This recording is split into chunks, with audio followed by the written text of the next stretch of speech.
Hazvina kumira zvakanaka mhuri yeZimbabwe iko zvinezvi tiri kutambira dzimwe nhau dzinosiririsa. It's always another day, another we. Every day kune zvinhu zvakawanda zvinenge zvichiitika zvinova zvinhu zvinosiririsa. Panapa tiri kutambira nyaya iripo.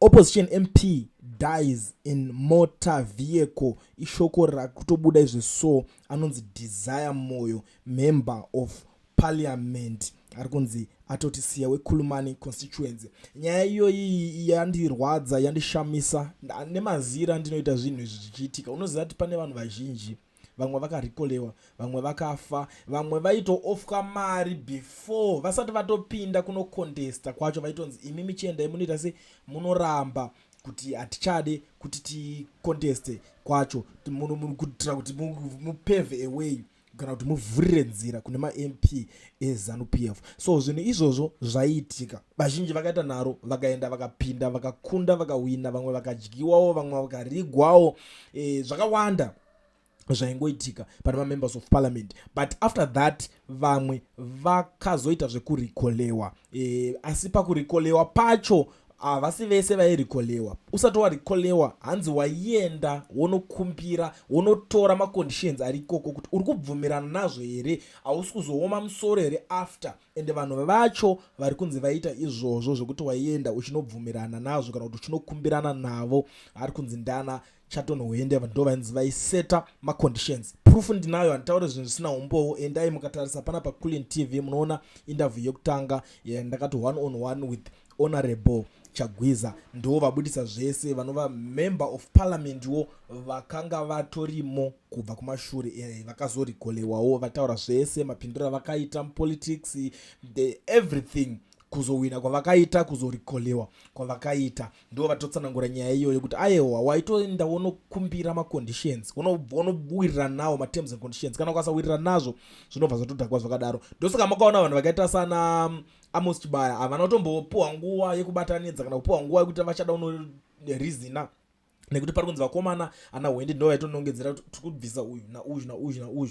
Vananhingirikini vamwe vaitongorikolewa usina kana chawaita. Pane like nyaya yaPrince Dubeko Sibanda yatondibata-bata yekuti akangorikolewa, akangopinda bva aita sworn in pa 10 minutes dzakatozopera atorikolewa kudhara. The shortest time in ever in Zimbabwe ya MP yokuti kunokombi 10 minutes dzakatowanda wakutorikolewa, wakutobuda, wakutoenda. Vanhu vese vakaonekwa kuti vanga vari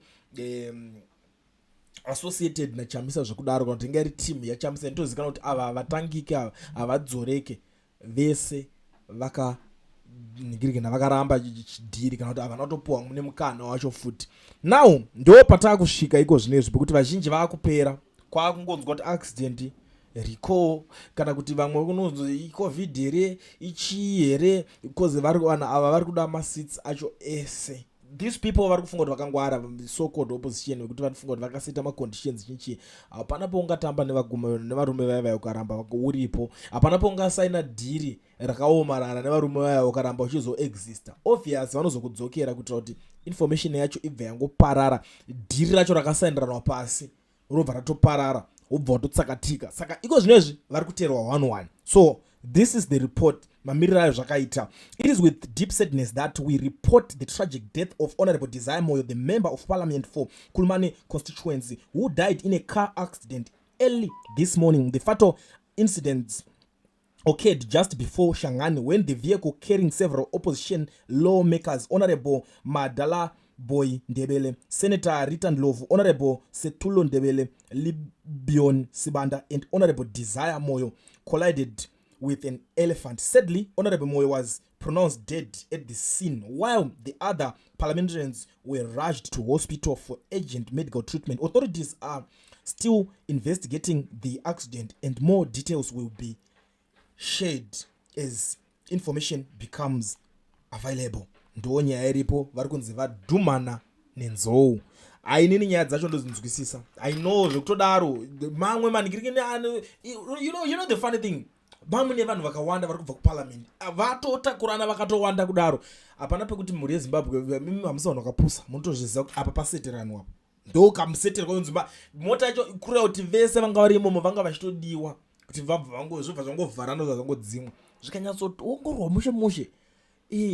patosacrifice kwa nzou yotonzi nzou yacho kada kutarisa kuti vadhumana nenzou hawo itsaona yekuti vanhu vekuti vapinzwa mune zvinhu zvakarongwa. Saka itori sign kana kuti message kune vanhu varimo muopposition, kune vanhu varimo muparliament vakapinda vakasara vakadya mari vakaita chisell out kuti hokoyoi nguva yacho yakutoswedera yekuti muchatanga kupedzwa one by one and there's no going back.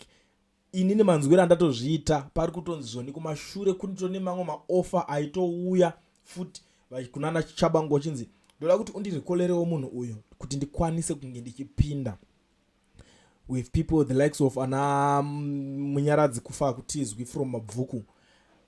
Mabvisirwo akaitwa acho munhu kuti madyira akaita Scott sakupwanya pama election paper azvigadzirisike azvidzokorodzeke. Ndiye one angari the most loved takada kutarisa pama MPs ese akapinda ma MPs ese vaiita zvinhu panguva yacho ndiye munhu wekuti aidiwa zvakanyanya but akangoshandisirwa chikiribidi ichocho ndobva abviswa kudaro paakadzoka achida unosaina tiketi rake achiti ada unopinda under the same triple C zvikanzi hazviite kuti mupinde under triple C iyoyo because ndo party yakakurikola. Saka zvakashaya basa ndo pakazongopinda vanhu vakaita sana Scott sakupwanya uncontested. Nyaya yacho iri kunetsa hakuna it's like akudyiwe rinopisa gore rineri muri Zimbabwe. Saka ndo update ndingomhanya naro ndikuzivisei kuti ndo zvinhu zviri kuitika. Ndisati ndaenda ndisanda disappear zvangu ndangobva ndangozivisa vanhu mukana ndiwo vanoda kuregisterwa makambani nekuvhurwa ma-FNB business account. Batai company inonzi Education Research yana Mukoma Owen. Ava vane namba dzendaisa pascreen. Rowai ma-screenshot taurai navo vakubatsirei. Amunide kuenda kwavari vanokuitirai vari kwavari ikoko iwe uri kwavari. Unongotora namba chete as long as une valid passport zvekuti unobva watobatsirwa wakutoitawo bank account wakutoregister company wakutowanawo tuma subcontracts netumatenda tumwe tunozongouya munyika yeSouth Africa. Kulian TV team VAT asi vanhu vachishamsika. Kulian TV haichadzika saka subscribe wozolaika nechawana zvisapa nachichazosha. Everybody say Kulian